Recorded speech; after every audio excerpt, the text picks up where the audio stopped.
Assalamualaikum warahmatullahi wabarakatuh. Hai, masih bersama saya Hairunisa. Di video kali ini kita akan mempelajari induktansi. Jika kalian masih ingat, saat kita mempelajari medan listrik statis, kita berkenalan dengan kapasitansi, di mana kapasitansi merupakan fenomena yang muncul saat dua konduktor yang saling terpisah diberi beda tegangan. Serupa dengan itu, maka induktansi adalah fenomena yang timbul pada susunan konduktor jika konduktor tersebut dialiri oleh arus. Baiklah, untuk lebih jelasnya, selamat menyaksikan video berikut ini. Sekarang kita akan mempelajari induktansi dengan terlebih dahulu mempelajari definisi dari induktansi itu sendiri, di mana notasi dari induktansi adalah L besar. Dan apakah definisinya? Pada dasarnya, induktansi itu adalah kemampuan suatu susunan konduktor dalam menyimpan energi magnet. Jadi, induktansi itu adalah ukuran yang menyatakan jumlah flux magnet yang dapat disimpan pada susunan konduktor jika konduktor tersebut diberi arus. Untuk mengetahui induktansi, kita akan melihat percobaan yang pernah dilakukan Faraday untuk menurunkan persamaan Faraday, di mana gambar ini adalah gambar yang pernah kita tampilkan pada saat kita membahas hukum Faraday di bab 1. Di sini saya ulang lagi, kita memiliki dua buah rangkaian. Rangkaian pertama adalah rangkaian yang terdiri atas sumber tegangan, saklar, dan suatu lilitan, sedangkan rangkaian kedua terdiri atas voltmeter beserta lilitan. Dimana kalau kita lihat, pada rangkaian kedua tidak ada sumber tegangan. Sehingga mungkin kita akan berpikir pada awalnya bahwa pada rangkaian kedua pasti tidak akan ada arus karena dia tidak memiliki sumber tegangan. Tapi ternyata pada saat Faraday melakukan percobaan, dengan dia mengubah-ubah posisi saklar sehingga di sini timbul arus yang berbeda-beda yang akan menghasilkan medan magnet yang berbeda-beda, di mana medan magnet ini dinyatakan dengan garis-garis yang berwarna biru, dan medan magnet ini juga menembus kumparan atau lilitan yang ada di rangkaian kedua, sehingga akhirnya perubahan dari medan magnet yang menembus lilitan ini akan menghasilkan arus sementara pada rangkaian kedua. Dan ini telah kita bahas secara detail pada percobaan Faraday. Nah, sekarang kita lihat. Jika kita definisikan psi11 sebagai total flux magnet pada loop 1 yang disebabkan oleh arus I1, sedangkan psi12 kita definisikan sebagai total flux magnet pada loop 2 yang disebabkan oleh arus I1, karena pada dasarnya kita ketahui tidak ada sumber tegangan yang ada di rangkaian kedua sehingga segala sesuatu itu terjadi karena ada arus di loop 1, maka sekarang bisa kita definisikan bahwa psi11 sama dengan integral B.ds1, sedangkan psi12 sama dengan integral B.ds2. Di sini kita akan berkenalan dengan notasi L11 yang pada dasarnya merupakan induktansi sendiri, di mana induktansi sendiri ini adalah total flux magnet pada loop 1 yang disebabkan oleh arus I1 dibagi dengan arus dia sendiri, di mana jika pada rangkaian 1 terdapat N buah lilitan, maka besarnya induktansi sendiri pada lilitan pada rangkaian 1 adalah N1 dikalikan dengan psi11 dibagi I1.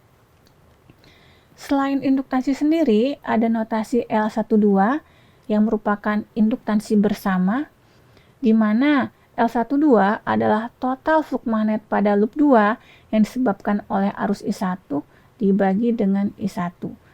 Jika ada N2 lilitan pada rangkaian kedua, maka besarnya induktansi bersama adalah N2 dikalikan psi12 dibagi dengan I1. Dari persamaan ini, maka dapat kita simpulkan bahwa induktansi sendiri adalah total flux magnet yang terjadi pada loop dia sendiri yang disebabkan oleh arus dia sendiri dibagi dengan arus dia sendiri. Sedangkan induktansi bersama adalah total flux magnet yang terjadi pada loop dia yang disebabkan oleh arus yang lain dibagi dengan arus yang lain tersebut.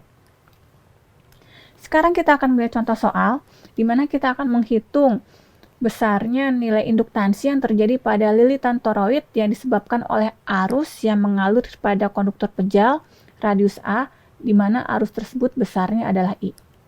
Di sini kalau kita lihat, konduktor pejal memiliki diameter A, Sedangkan inti magnet toroid memiliki radius dalam sebesar B dan radius luar sebesar C dan tinggi dari toroid adalah D, di mana inti magnet pada toroid ini memiliki permeabilitas sebesar mu dan toroid ini dililit oleh kawat, di mana pada kawat ini tidak terdapat arus. Nah, sekarang kita lihat arus adanya pada konduktor yang berwarna biru, yaitu arus I seperti yang kita lihat pada slide.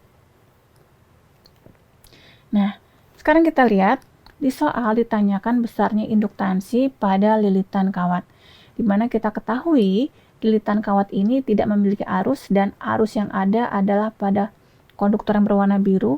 Artinya di sini yang ditanyakan adalah induktansi bersama. Langkah pertama yang harus kita lakukan adalah kita hitung berapa besarnya intensitas medan magnet yang dihasilkan oleh arus ini dengan menggunakan hukum Ampere, di mana akan didapatkan bahwa intensitas medan magnet pada saat Rho lebih besar daripada A, dengan kata lain di luar konduktor biru, persamaannya adalah I dibagi dengan 2 V-Rho dengan arahnya berputar, yaitu arah AV.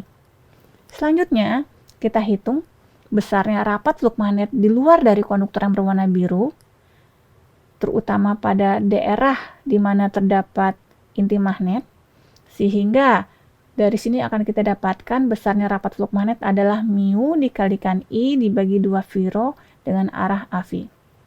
Langkah selanjutnya, kita hitung besarnya total flux magnet pada inti magnet dengan menggunakan persamaan integral B.Ts dengan melakukan substitusi di mana besarnya rapat flux magnet adalah mu dikalikan I dibagi 2 V-Rho dengan arah arrow, sedangkan vektor ds adalah d-Rho dz AV, dan kita masukkan batas-batas pengintegrasian untuk Rho dan Z, maka akan kita dapatkan besarnya total flux magnet pada inti magnet adalah mu dikalikan I dikalikan D dibagi 2 V-Rho dikalikan ln C per B.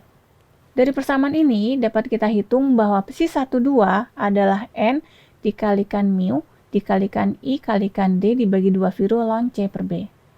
Dan sekarang mari kita cari besarnya induktansi bersama dengan menggunakan persamaan bahwa L12 sama dengan psi 12 dibagi I, yaitu menjadi N dikalikan mu dikalikan D dibagi 2 V-Rho dikalikan ln C per B.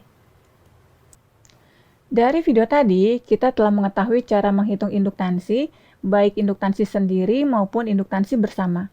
Dan pengetahuan mengenai induktansi ini penting untuk mencari besarnya energi magnet statis yang tersimpan. Adapun bahasan mengenai energi magnet dapat kita lihat di video selanjutnya. Terima kasih dan sampai jumpa.